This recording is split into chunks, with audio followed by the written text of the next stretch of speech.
Hey, what's going on there, folks? Good morning, everyone out there. It is the Earthmaster here on this weekend, right? It is a weekend. It is upon us, Saturday, 11/11. Yeah, some good numbers there, 2023. About 12:22 p.m. here, California time. 4.1 earthquake here across the area of the Java Trench, the latest earthquake on the globe. Still seeing quite a bit of earthquake activity ramping up into the Iceland area. The latest information here, and this is the best source to get information from the Icelandic Meteorological Office here. This is their site. I'll leave a link to it here in the description below. They're also doing, looks like, some Twitter updates as well, or X, formerly known as Twitter, X, on this volcano activity. I don't think we've seen the eruption yet, but the significant likelihood of a volcanic eruption in the coming days. This is put out from the source themselves. They have evacuated that town of Grindavik area of Iceland, and there is a potential dike intrusion here that goes almost right through the town itself. Let's look at the latest information here that was put out today. A status meeting concluded between scientists and all these guys. They had a little meeting here just to see what they need to do. The purpose of the meeting was to discuss the latest measurements and seismicity of ground deformation in the region of Grindavik. A lot going on. From geophysical models of the dike intrusion, it is estimated that the intrusion is propagating upwards slowly, with magma thought to be about 800 meters below the surface. Now that's still a considerable distance, but it's having a bunch of magma underneath a town is not good, considering that the whole area is swelling. Make sure that didn't go over. It doesn't look like it did. This thing's got a habit of playing by itself. The exact location of a possible eruption site is unknown, but the 15-kilometer length and orientation of the dike gives a good indication of possible sources. Based on the extent of the dike, magma could emerge from its southern, just outside of Grindavik. Therefore, the likelihood of a submarine eruption has also increased. So, we're still kind of in that area right here around this town where we could see the likely eruption activity take place. Here's the latest map, the red line here indicating the dike intrusion. Approximate location here is the town of Grindavik Iceland area, and as you can see, it kind of goes right there along that area of that city or that town. I don't know, they call it a village up there. It's kind of small. So it looks like since around midnight or so, they've seen 800 earthquakes which have been measured in the region where the magma intrusion is occurring.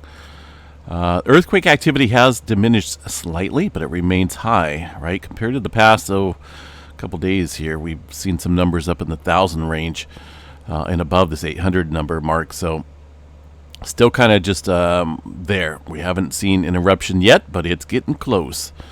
Let's see. The shallowest depth of the top of the magma intrusion north of Grindavik is about 1.5 kilometers. Joint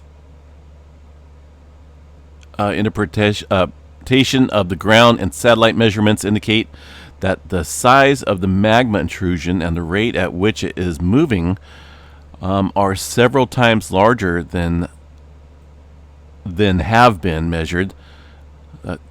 Than they have been, should be a they in there, have been measured previously on the Reykjanes Peninsula. Our assessment is that the eruption, if it were to occur, will originate from the northern side of the magma intrusion. This means that there is a greater likelihood of an eruption being closer to this area. Scientists, of course, and everyone's all meeting and considering the best outcome here to keep people safe, which I think is a good thing here, because no telling what can happen here. But it looks like they have evacuated the Grindavik area. An emergency level civil protection is now in effect. So we'll continue to watch that. The latest, let's see what we got here for the GNSS area. This shows the displacement here in well, northeast, and the vertical displacement of that area, which is around that magma region there of Iceland. These are all the different stations. This GPS station is just north of the Grindavik area, but the closest one, and still showing the vertical displacement off the chart. So we still know that magma's intruding the area, and just a matter of time, I think, before we see that break to the surface and turn into an eruption. Right now, it is not erupting, but a significant likelihood of a volcanic eruption is no doubt coming, I believe. So all this information here is available on the Icelandic Meteorological Office site. Again, I will include this site so others can check it out if you haven't already. Earthquake activity across the rest of the globe here. Well, let's get into it and see what we got. Still seeing quite a bit of activity here across the Band of Sea. Although most of this activity coming in late last night. I didn't get a chance to do an update last night. Missy Mimi's birthday was here, and we were having a little party and whatnot. So got a little distracted there. But, you know, we always try to get updates in when we can. 4.6, the latest activity here, just outside the Java Sea region. Now, we are seeing a little bit smaller earthquake activity across the Java Trench here on the Earthquake 3D globe. That's going to be, looks like a 4.1 coming in right now. This area has been stuck, so to speak, in terms of pressure migration across this plate boundary in the past few days.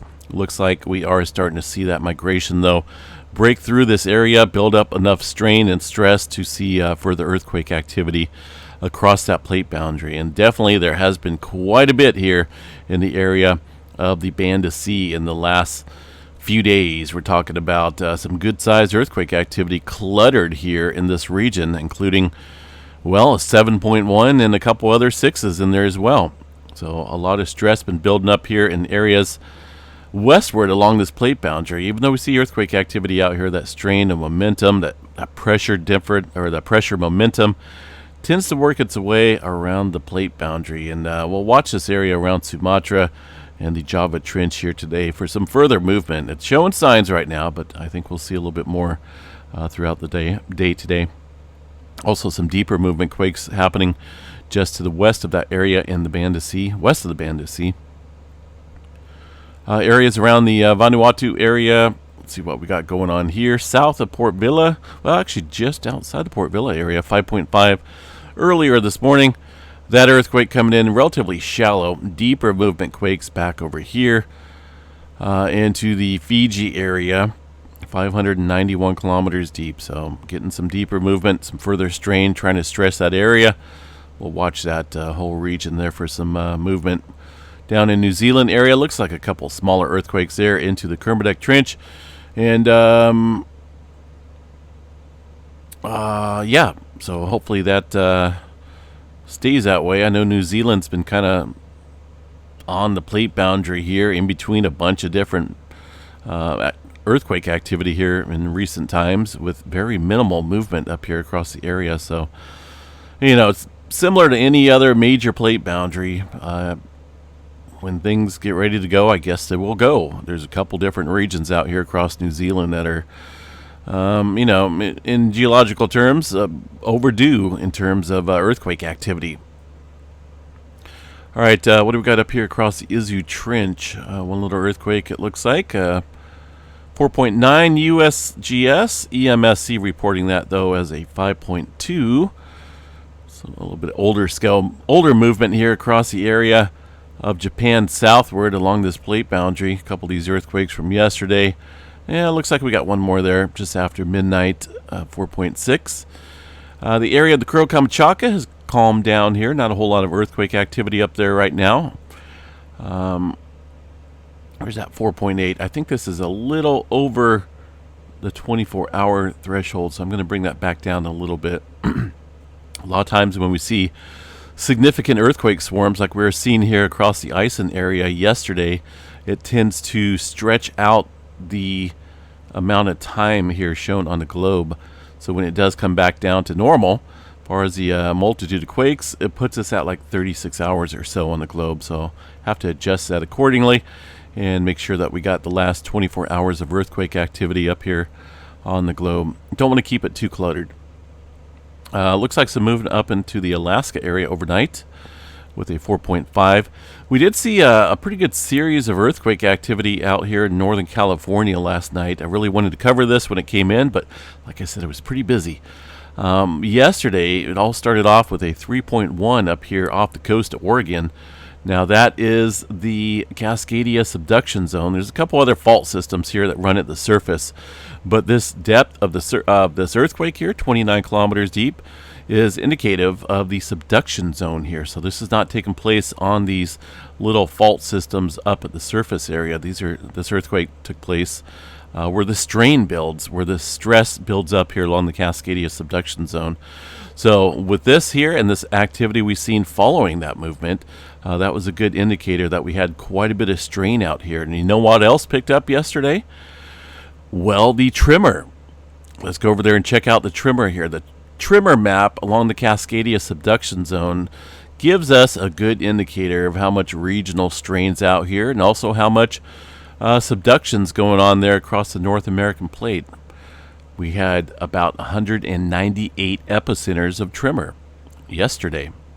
So it's a slight uptick compared to recent times. Not a huge one, but definitely a sign that some strain's been building up out here, or is building up out here across the west coast. Tremor activity leading to further earthquake activity upstream where the strain builds up. We've seen that in Northern California here at the southern end of the Cascadia, and also up there just off the coast of Oregon. So it was pretty heightened out here yesterday. Today, a little bit different story, though. We did have, looks like a couple more earthquakes there after midnight. Latest one, a 2.0 in the mix here of earthquake activity.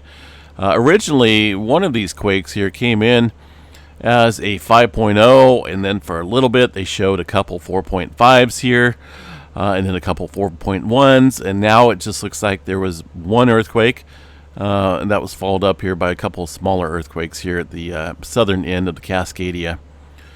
But originally coming in as a 5-pointer. I think a few folks did report feeling that earthquake around the area. They're mainly around Eureka and Fortuna region of Northern California. The rest of the area out here, some movement around Mount St. Helens continuing. Nothing big. Just a couple smaller microquakes here at the summit area. This has just been an ongoing ordeal. Nothing changed. I mean, we're not really seeing any further signs of volcanic activity up there, aside from the fact that there's definitely, I'm sure, magma intrusion going in well below this area. Who knows when that will kick up? Definitely keep an eye on it. We'll see signs of it for sure kicking up, though. Southern California, a little spotty down here. Not a whole lot of movement. Nothing above the 2.5 level, so all microquake activity there. And it's looking pretty quiet down there for now. Up into the Yellowstone National Park area of Wyoming. Had some earthquake activity yesterday. Let me see what we got here for the latest Yellowstone overview here. And I see a handful of earthquakes, mainly around the Holmes Hill area. Look at these little spikes there. Those are definitely earthquakes. Now, I would discredit that if those weren't showing up on other nearby stations. Look at that. Those little earthquakes showing up mainly across these 5 or 6 stations here. Those are very small earthquakes, probably 1.0, maybe 1.5 and below. But they did show up, and those are definitely legit earthquakes. Now, we did see a little bit larger one prior to that activity. That's going to be a, what is this, a 2.4 from last night. But a couple other smaller quakes in there as well that haven't been added to the map yet. But I'm sure they'll get to them eventually. Probably Monday morning they'll get to them. All right. One earthquake last night in Kansas, of all places, Bennington, Kansas. This was late afternoon time period yesterday, a 4.4 out here. Just outside the Smoky Hills area, north of Salina. A little bit of movement outside of Texas, or inside the Texas area, outside these oil fields here, outside of Pecos, Texas. Still seeing quite a bit of earthquake activity here. And 2 earthquakes out in the New Madrid seismic zone from yesterday. Nothing else going on there today, but just kind of keeping an eye on things. Whole lot going on here in terms of the world activity, plate tectonics, and everything that's going on underneath the plates. Puerto Rico area seen a handful of smaller quakes there, but nothing out of the ordinary. And South America, roughly about the same as well. A couple 2s and 3s out there. Nothing big. So we'll kind of see how this plays out today. Mediterranean region, fairly quiet. Couple typical earthquakes out there. You know, any plate boundary is always going to show some type of movement. Never seems to stay quiet for too long. So I think we'll continue to watch the Iceland area here. That is definitely something of noteworthy to watch there. And again, this site right here, Icelandic Meteorological Office, is the main site to check out in terms of getting the most recent information here. So it's a 15-kilometer long magma intrusion located just northwest of Grindavik. 15 kilometers. And, you know, as we've seen on these GPS stations here, right here, this is from a couple days ago, but it goes to show you, you know, the extent of this magma underneath this area, some swelling. But that dike, that intrusion right here, goes right up against this area, and there's a good amount of magma down there, I believe, that's going to be probably finding its way to the surface here. They mentioned what, 800 meters below the surface, they believe, and you know that could include the Grindavik area as well. 800 meters beneath the surface. The exact location of a possible eruption site is unknown, so we'll see what Mother Nature wants to do, but it's something, wow, definitely an interesting topic right now with this being so close to a town and civilization. All right, let's see what else we got. Anything major going on aside from that? All right, let's get into space weather. That's another big deal tonight. We're looking at a G2 class storm potentially tonight. Now, right now, things are very mellow, but we're expecting later this evening. Looks like it's going to start kicking up here around 12 to 1800 time frame today. And right now, that's going to be UTC time. UTC time is going to be 2024 on the 11/11 date, which is today. So, we are past this one, right? Basically into this category. So we should see things starting to kick up here. These are the estimated arrival times here, 12:18 UTC time. And again, we're at the wait a minute, we're at the 1951. Where'd I get the hold on a second here. Wait a minute, one says 1951 here, and then this one shows 2040. What's going on here? Okay, I'll have to get back to that here in a second. That's a little odd. You can also check this one. Looks like 2040 is the correct time. Yeah. Oh, okay, I get it. I see what's going on here. I'm a little slow today. This is the last earthquake. That's not the most current. That's from the last earthquake. I should know that. I look at this every single day for hours at a time. So it just went right over my head. All right. So yeah, watch for this later this afternoon and tonight. If you have clear skies, folks, it's definitely noteworthy to get out there and check this out. Let me go over here to the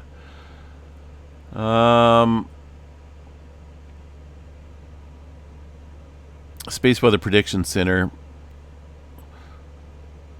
This was put out Thursday, mentioning about the G2 moderate geomagnetic storm watch being in effect.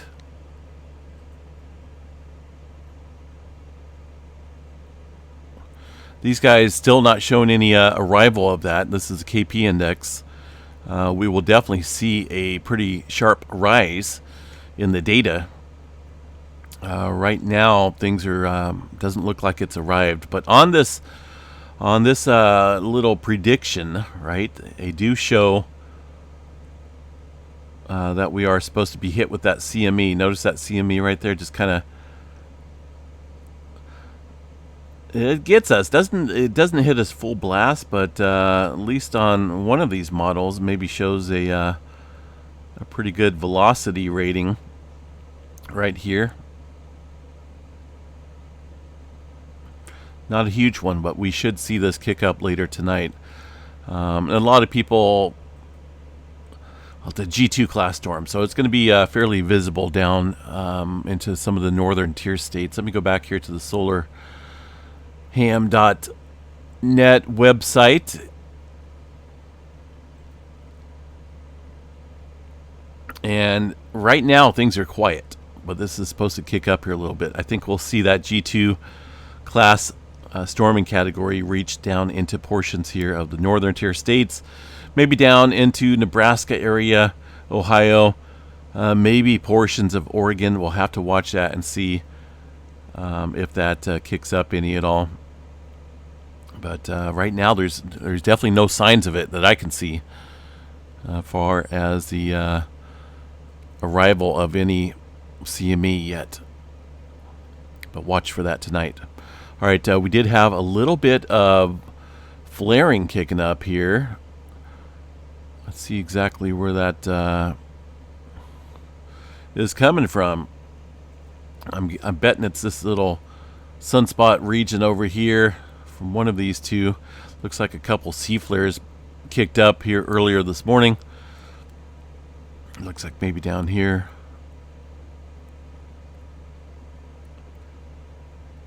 Yeah, I've seen one up here as well. Well, there was a pretty good size one.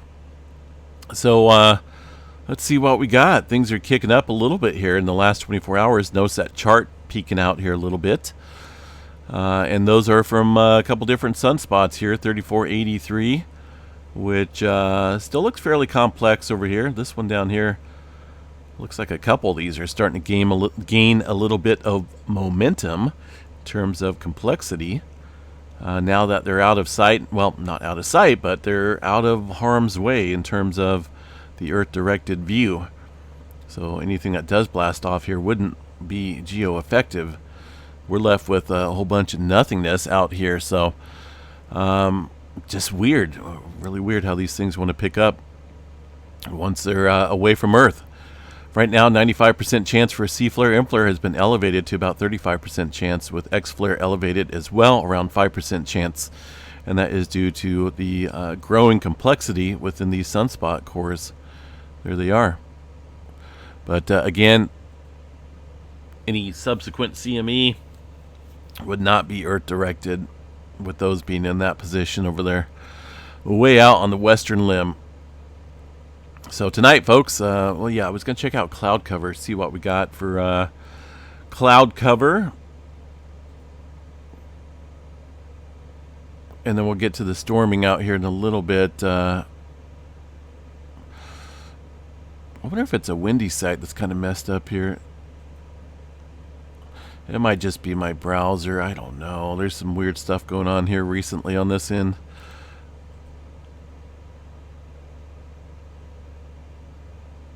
It seems like mainly when I'm doing an update as well, it's like someone's watching, but someone doesn't want me to be on here.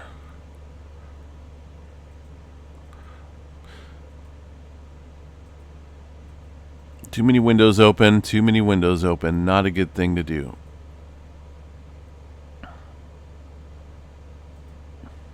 There we go. I don't know. That's weird. Leaving windows open is like leaving your oh, what's a good description for it? I don't know. It leaves a link open, right? It'll leave a link open to that website you're visiting, which if someone's on the other end that may not like you, well, they have access, at least to that open port. Yeah, not good. So let's go to cloud cover here real quick. Clouds. This is the cloud cover currently taking place. Now here in a couple hours, a little bit later tonight, there's actually a pretty decent amount of clearing skies out here across these northern tier states where the auroras will definitely potentially be viewable. Maybe not so much up into Washington and Montana, but South Dakota, North Dakota, Minnesota, all these areas right here might have a pretty decent chance of having clear skies. Depending you don't have any fog out there. Low clouds, a little different story here. It looks about the same. So get out there tonight, folks, if you can. Could be a good show. May entirely miss us. I don't know. It almost looks like we're behind a little bit in terms of the arrival of that CME tonight. Should be seeing something kicking up here, but it's really not yet. No signs of it whatsoever. Everything's quiet and calm across the entire area. All right, West Coast out here. Now we're getting some dynamics set up out here for a pretty good storm. Now there's been a little bit of flip-flopping here on the forecast, and trust me, I've been hearing it here on the Weather Channel, the local news. We may or may not get some heavy rain out here. It's either going to rain 2 inches or it's just going to sprinkle. A lot of the weather models out here, unfortunately, have backed off on the arrival of this low pressure. Now, there's still going to be some rain showers, it looks like, but it's mainly going to stay further off the coast here of California, unfortunately.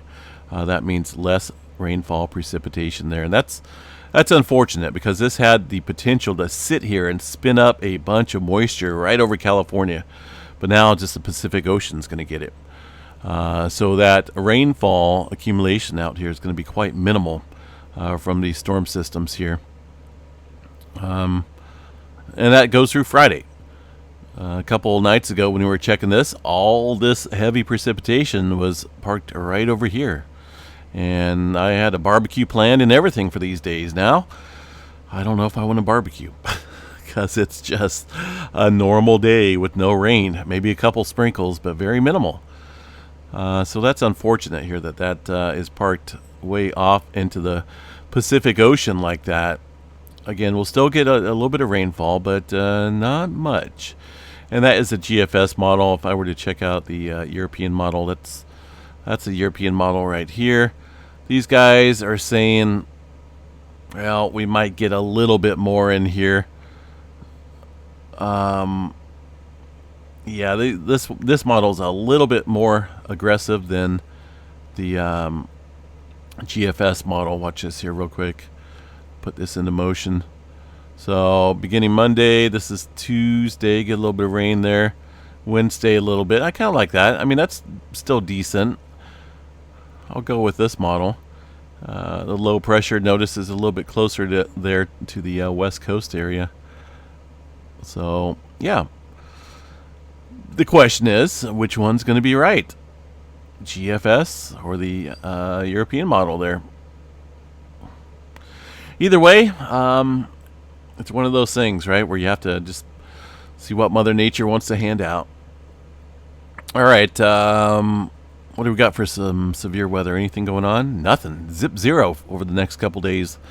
Not a whole lot of severe weather potential out there, folks. I do have an Iceland station up here that is monitoring earthquake activity right here. I forgot I put this down a little bit lower. And that's going to be the station right here. It looks pretty calm now. Yesterday, this thing was popping pretty good, along with a whole bunch of earthquake activity there across Iceland.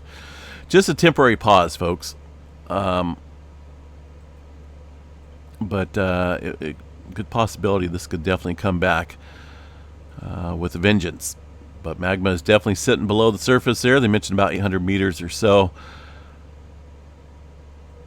Stay safe. We'll catch you guys back here a little bit later on tonight, unless something changes out here. We'll keep checking out the Iceland site. That is definitely a good site to get your information from. It's official. You know, a lot of people throwing out a bunch of stuff. you know, a little bit of fear mongering out there. But this ain't fear mongering. This is definitely legit. And the likelihood of a volcanic eruption is significant. And there is that 15-kilometer long area of magma right across this area. They believe it's very close, if not underneath the Grindavik area of Iceland. We'll catch you guys back here later tonight. Enjoy your Saturday. Have fun, everyone.